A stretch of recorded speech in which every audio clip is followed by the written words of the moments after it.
Good morning po. Tayo po'y mag-aral ng salita ng Diyos, aklat po ng mga awit, the Book of Psalms, chapter 37, verses 18 hanggang 19. Iingatan ni Yahweh ang taong masunurin, ang lupang minanay di na babawiin. Kahit na sumapit ang paghihikahos, di daranasin ang pagdaraho. The uniqueness of our relationship with the Father. Sa English Bible po, ang salin po ng verse nating binasa ay ganito: The days of the blameless are known to the Lord, and their inheritance will endure forever. In times of disaster, they will not wither. In days of famine, they will enjoy plenty.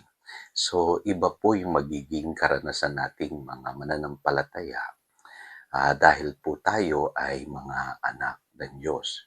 At malaki po yung pagkakaiba ng karanasan ng mga mananampalataya kaysa sa mga taga-sanlibutan sa panahon po ng disaster o even sa panahon ng pagdaraho, sabi po ng Biblia.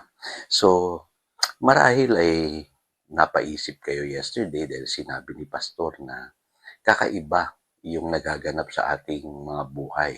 Kahit magulo ang mundo, iba yung nangyayari sa atin bilang mga anak ng Diyos. Ano po, baka akala po ninyo gusto lang ni Pastor pag-aangin ng inyong mga damdamin. Pero hindi po ganoon. Ano po, lahat po ng sinasabi ko po sa inyo ay based in the Word of God. At malinaw po, very unique yung ating pong relationship sa Diyos bilang ating Ama.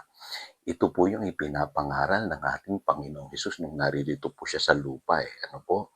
Hindi po yung empty religion, kundi yung isang relationship na nababase sa pag-ibig ng Ama.